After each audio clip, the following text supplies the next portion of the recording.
Hello, boys and girls, and welcome to your creative writing lesson. Now, in today's lesson, we are going to continue with characters. We are going to describe characters. So, it's a describing characters lesson.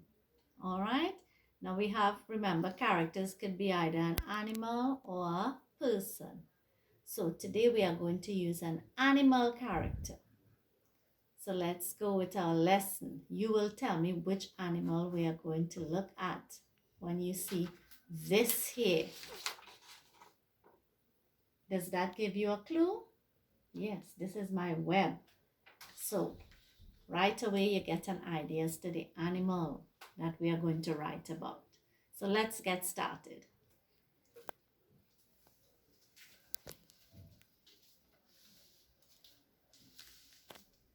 Right, so this is my web, and you're right. What animal? Here comes my animal. Right, what is it? It's a spider. Yes. So that is the character we are going to describe in today's lesson. Now, before we start writing our sentences, first we have to come up with the ideas. Now, the character will give you the ideas.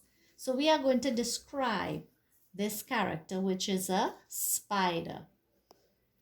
So let's see.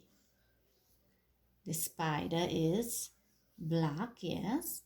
And look at his legs. The spider has 1, 2, 3, 4, 5, 6, 7, 8 legs. And it's a hairy spider. Okay?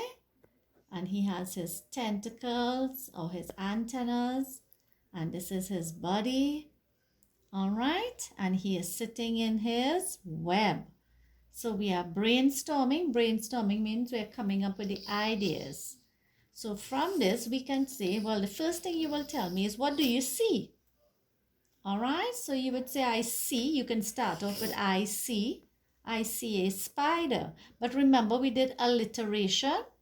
So when you're doing your first line, for the word spider, we could use an alliteration to describe the spider. Remember, the alliteration will start, if the spider starts with S, the word that comes with the alliteration will start with a S as well. Okay? So let's think of a word we could use as an alliteration with spider. We can say a scary spider, yes. Or we could say a spooky spider, and that would be your alliteration. So when you're writing your stories, you have to come up with phrases or figures of speech that will help you to make your story even more better and exciting. So let's go. So that was our first sentence we can brainstorm to write. And then we can talk about the spider in terms of the legs and the hairiness and where it's at. All right? So we can say the spider has 8 hairy legs. The spider is on his web or its web. So right away we came up with some sentences that describe the spider and tells us about the spider. So I'm going to put Mr. Spooky Spider a little away there. And now we are going to write our sentences. So I am going to use my page, which represents your page in your copybook. And we are going to write those things that we spoke of.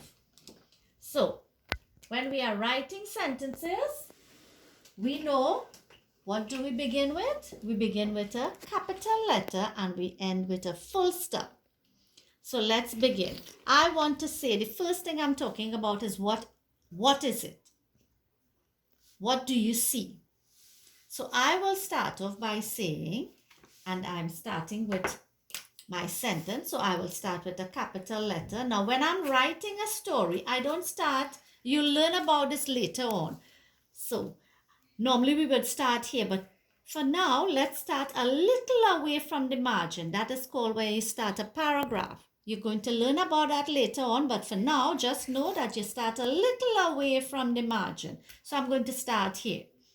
I start with a capital letter. I am writing I This is the beginning of my sentence, so I start with a capital letter. I C S E E A, and I'm putting my alliteration here.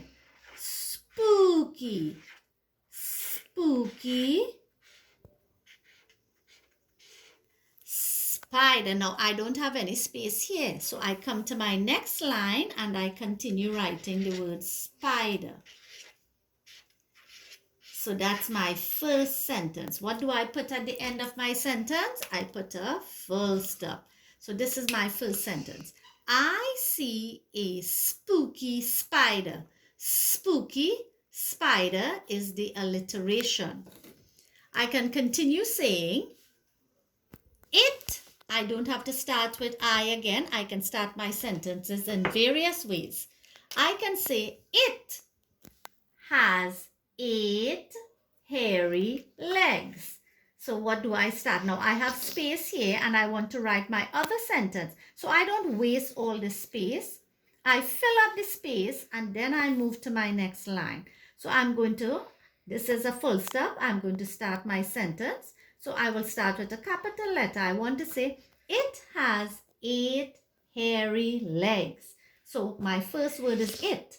So I will fill up my space. This has to be a capital letter because it begins the sentence. I, T, it. It, and my word as,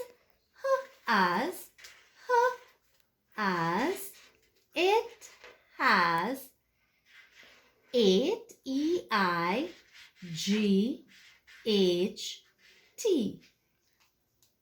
It has 8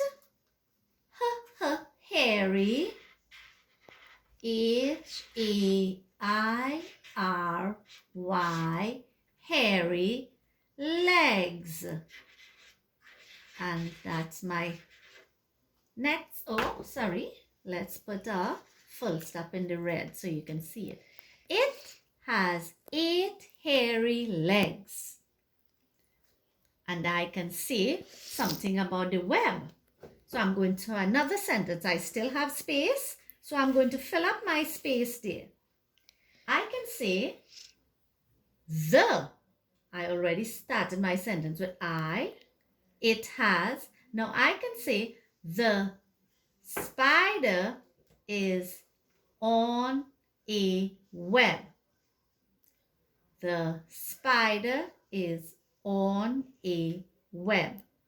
So I can start with I have to start here, capital T, because I'm starting another sentence. T-H-E.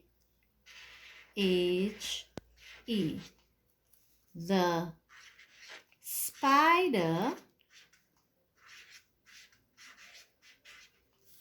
is on, I can say the web or its web or a web. The spider is on a web. And what do I put at the end there? I put my full stop. So I have just taken this character, which is the spider, and I have written my short story describing the spider. Let's read. I see a spooky spider. It has 8 hairy legs. The spider is on a web. And that is my story about this character, which is a spider. So when you get a story to write, you're going to look at it, look at the character, brainstorm the ideas, and then come up with your sentences. And in those sentences, you try and include an alliteration. So spooky spider is the alliteration in this sentence, in this story. All right, boys and girls. So you will give it a try and we will read what you write. Bye.